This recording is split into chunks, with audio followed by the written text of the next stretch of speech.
మన ప్రభువును రక్షకుడైన యేసుక్రీస్తు నామములో మీకు శుభములు వందనములు తెలియజేస్తున్నాను. అనుదిన ధ్యానమునకు స్వాగతం. యోహాను రాసిన మొదటి పత్రిక మొదటి అధ్యాయం ఈ దినం మన ధ్యానాంశంగా ఉంది. ప్రారంభపు వచనాన్ని మనం చూస్తే, జీవవాక్యమును గుర్చినది ఆది నుండి ఏది ఉండెనో, మేమేది వింటిమో, కనులారా ఏది చూచితిమో, ఏది నిదానించి కనుగొంటిమో, మా చేతులు దేన్ని తాకి చూచెనో అది మీకు తెలియజేస్తున్నాము. నిజంగా అపోస్తులు ఒక అద్భుతకరమైన అనుభవాల గుండా వారి జీవితాలు వెళ్ళాయి. అదే అనుభవాలను వాళ్ళు రాస్తూ ఉన్నారు. చాలా సందర్భాల్లో ఒక వ్యక్తి ధైర్యంగా బోధించేదానికి, ప్రభువు పక్షాన నిలబడేదానికి మనం అనుకుంటుంటాం, కానీ ప్రత్యక్షతలు చాలా అవసరం, అనుభవాలు చాలా అవసరం. లేఖనం కూడా చాలా స్పష్టంగా యెహోవా ఉత్తముడని రుచి చూచి ఎరుగుడి అంటుంది. విశ్వసించి మాట్లాడడం వేరు, ఆ విశ్వసించి మరింతగా దాన్ని ఎక్స్పీరియన్స్ చేసి అనుభవించి మాట్లాడడం వేరు. అపోస్తుల జీవితాల్లో వారికి ప్రత్యక్షతలు, దర్శనాలు, కళలు, ప్రభుతో మరి ఫిజికల్గా కూడా వారు జీవించిన ఆ జీవిత కాలం, దీన్ని బట్టే మరింత శక్తివంతంగా వారు పనిచేయగలిగారు. ఈ దినాల్లో కూడా ప్రభు వారి విశ్వాసాన్ని బట్టి, నమ్మకాన్ని బట్టి ఆయన ప్రజలతో మాట్లాడుతూ ప్రత్యక్షతలు కలగజేస్తూ ఆయన వారితో ఉండి వారిని బలపరుస్తూ గొప్ప కార్యాలు జరిగిస్తూనే ఉన్నాడు. ఇక్కడ 4 విషయాలు మీరు చెబుతున్నారు కదా, అంటే ఫ్రమ్ ద బిగినింగ్, ఆది నుండి ఏది ఉండెనో అంటున్నాడు. యోహాను సువార్త మొదటి అధ్యాయంలో మనం చూస్తాం కదా, మొదటి వచనం, ఆది యందు వాక్యం ఉండెను, వాక్యము దేవుని యొద్ద ఉండెను, వాక్యము దేవుడే ఉండెను, ఆయన ఆది యందు దేవుని యొద్ద ఉండెను, సమస్తమును ఆయన మూలముగా కలిగినదేది ఆయన లేకుండా కలగలేదు. అయితే ఏది ప్రారంభము నుంచి ఉన్నిందో, ఏది వారు విన్నారో, ఏది వారి కనులు చూచాయో, ఆది నుంచి ఉన్నటువంటి ఈ వాక్కు యోహాను సువార్త మొదటి అధ్యాయం 14వ వచనం ప్రకారం కృపా సత్య సంపూర్ణుడిగా మన మధ్యలో నివసించెను. అంటే యేసుక్రీస్తుతో వారు ఉన్నారు. ఫిజికల్గా కూడా వారు ఆయనను చూశారు, ఆయనతో కలిసి పరిచర్యలో పాల్గొన్నారు. కేవలం ఆ అనుభవమే కాకుండా ఇంకా ఇక్కడ మాట్లాడుతున్నటువంటి ఏది నిదానించి మేము చూచితిమో, అంటే శరీరధారిగా ఉన్నటువంటి క్రీస్తు మాత్రమే కాక క్రీస్తు యొక్క నిజస్వరూపం ఏమైందో, ఆయన మహిమ ఏమైందో, నిజంగా వారి విశ్వాసం వృద్ధి పొందడానికి మరి రూపాంతర కొండ మీద వారు పొందిన అనుభవాన్ని కూడా అపోస్తులు రాస్తున్నారు. పేతురు తన మొదటి పత్రికలో మొదటి అధ్యాయంలో 16 నుంచి మనం గమనిస్తే చక్కగా కొన్ని మాటలు రాస్తున్నాడు.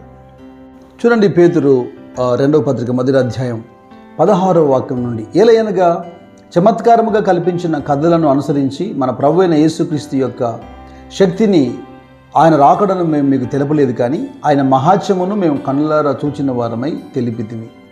ఈయన నా ప్రియకుమారుడు, ఈయన యందు నేను ఆనందించుచున్నాను అను శబ్దము మహాదివ్య మహిమ నుండి ఆయన ఎద్దుకు దిగివచ్చినప్పుడు తండ్రి అయిన దేవుని వలన ఘనతయు మహిమయు ఆయన పొందగా, మేము ఆ పరిశుద్ధ పర్వతం మీద ఆయనతో కూడా ఉండిన వారమై ఆ శబ్దము ఆకాశము నుండి రాగా వింటిమి.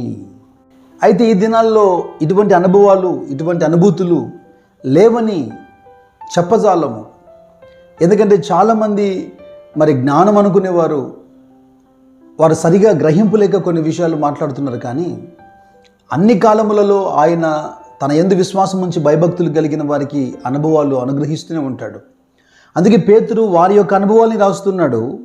కింది వచనం మనం చూస్తే, మరియు ఇంతకంటే స్థిరమైనటువంటి ప్రవచన వాక్యం మనకు ఉంది అంటున్నాడు. ప్రభువు మాట్లాడే విధానం అనేక రకాలుగా ఉంది, ఆయన ప్రత్యక్షతలు అనేక రకాలుగా ఉన్నాయి. అంటే అపోస్తులకు మాత్రమే ఈ అనుభవాలు కాదు, ఈ రోజున కూడా ఈ రకాల అనుభవాలు కూడా మనము ముందుకు వెళ్ళాలన్నది దేవుని యొక్క చిత్తము. ఆయన ఎవరికి మరి పక్షపాతి కాదు, ఆయన అందరికీ ధారాళంగా దయచేవాడు.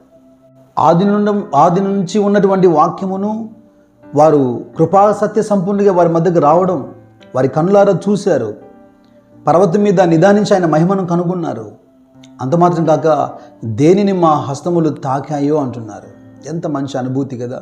పునరుత్థానం తర్వాత యేసుక్రీస్తు ప్రభు యోహాను సువార్త 20:27లోను, లూకా సువార్త 24:39లోను మనం గమనిస్తే, ఇదిగో మీరు భయపడొద్దు, నాకున్నట్టుగా చేతులు, కాళ్ళు, ఈ ఎముకలు దుర్భూతము కుండవని వారికి తన దేహమును కనపరుచుకున్నాడు.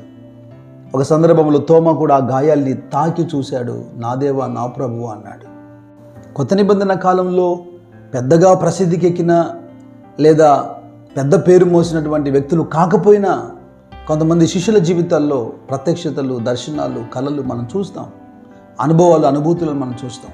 అలాగే మనం కూడా విశ్వాసమును బట్టి ప్రభు దగ్గర ప్రార్థిస్తున్నప్పుడు ఆయన జరగబోయే విషయాలు మనతో మాట్లాడతాడు, సంభవించే విషయాల్ని మనతో మాట్లాడుతాడు, సర్వసత్యంలో కూడా మనల్ని ఆయన నడిపిస్తాడు. అయితే ఇటువంటి అపోస్తులు చెబుతున్నటువంటి అనుభవాలన్నీ ఎక్కడ ప్రారంభించబడతాయంటే యోహాను పత్రికలో 1వ అధ్యాయంలో 7వ వచనంలోనూ 9వ వచనంలోనూ రాయబడిన మాట మనము జాగ్రత్తగా గమనించాలి. అయితే ఆయన వెలుగులో ఉన్న ప్రకారం మనమును వెలుగులో నడిచిన ఎడల మనం అన్యోన్య సహవాసము గలవారమై ఎందుము, అప్పుడు ఆయన కుమారుడైన యేసు రక్తం ప్రతి పాపము నుండి మనల్ని పవిత్రులుగా చేయును. అలాగే 9వ వచనంలో కూడా మన పాపములను మనం ఒప్పుకునే ఎడల ఆయన నమ్మదగిన వాడును నీతిమంతుడు గనుక ఆయన మన పాపములను క్షమించి సమస్త దుర్నీతి నుండి మనల్ని పవిత్రులుగా చేయును. పాపము నుండి పవిత్రులుగా చేయును, సమస్తమైన దుర్నీతి నుంచి మనల్ని విడిపించి పవిత్రులుగా చేయును. When we confess our sins, మనము మన పాపములను ఒప్పుకొనిన ఎడల. పౌలు కొరింథీయులతో మాట్లాడుతున్నప్పుడు 1వ పత్రిక 6వ అధ్యాయంలో 10-11 వచనాల్లో మనం గమనిస్తే దొంగలైనను, లోబులైనను, త్రాగుబోతులైనను, దూషకులైనను, దోచుకుని వారినైనను దేవుని రాజ్యముకు వారసులు కానిద్దరు.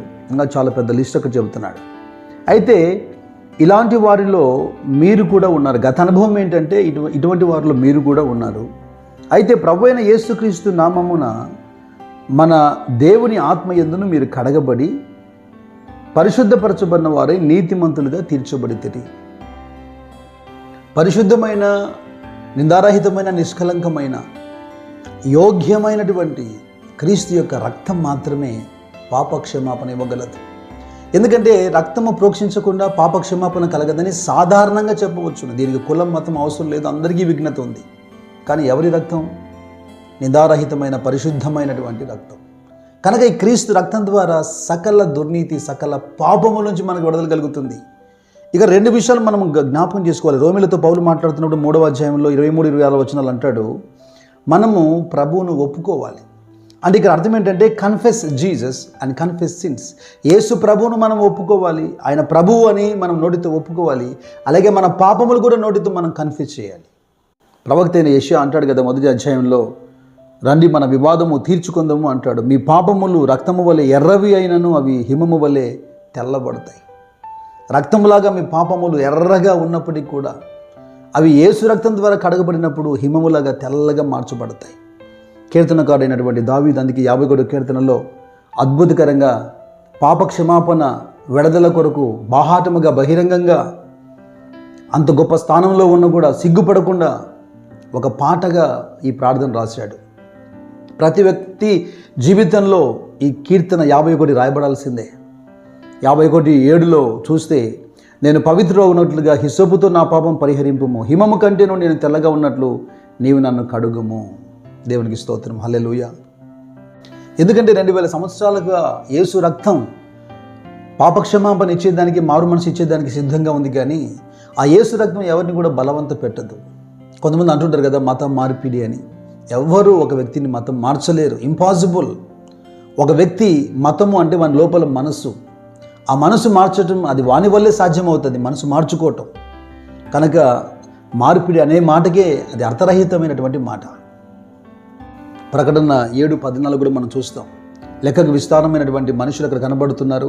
తెల్లని వస్త్రములు ధరించి ఖర్జూర మట్టలు చేత పట్టుకున్నారు. ఎవరు వీరంతా అంటే గొర్రెపిల్ల యొక్క రక్తముతో తమ వస్త్రములను ఉదుకుకొని వాటిని తెలుపు చేసుకున్నవారు అంటాడు. మెట్టుకున్న ప్రియ సహోదరులారా, యేసు రక్తం ద్వారా కడగబడి ఆయనతో అన్యోన్య సహవాసం గలవారమై ప్రతి ఒక్క పాపం నుంచి, సకల దుర్నీతి నుంచి విడిపించబడి అపోస్తులు వెళ్ళిన అనుభవాల గుండా, అదే ఆయనను చూచడం, ఆయనను తాకడం, ఆయనను ఎక్స్పీరియన్స్ చేయడం, ఈ అనుభవాల గుండా ప్రభువు చక్కగా నడిపించినట్లుగా ఆయన కృపాసనం వద్దకు వెళ్ళి మనము దీన మనసుతో ప్రార్థన చేద్దామా? పరిశుద్ధుడా, జీవంగల దేవా యేసుక్రీస్తు ప్రభువా, నిన్ను స్తుతిస్తూ, నిన్ను మహిమపరుస్తూ, నిన్ను గణపరుస్తున్నాం. నిజమే ప్రభువా, ఆది నుండి ఏదైతే ఉన్నిందో అపోస్తులు దేన్ని నిదానించి చూశారో వారి యొక్క చేతులు దేన్ని తాకాయో, ఏది వారికి వినపడిందో ఆ కృపా సువార్తను వాళ్ళు నమ్మారు, వాళ్ళు ఎక్స్పీరియన్స్ చేశారు, నిదానించి ఆ మహిమను కనుగొన్నారు. వాళ్ళ చేతులు కూడా స్పర్శించాయి. అదే వాళ్ళు ధైర్యంగా ప్రకటిస్తున్నారు.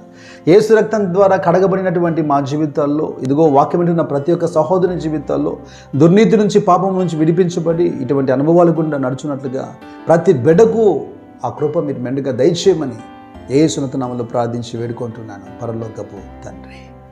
Amen, amen.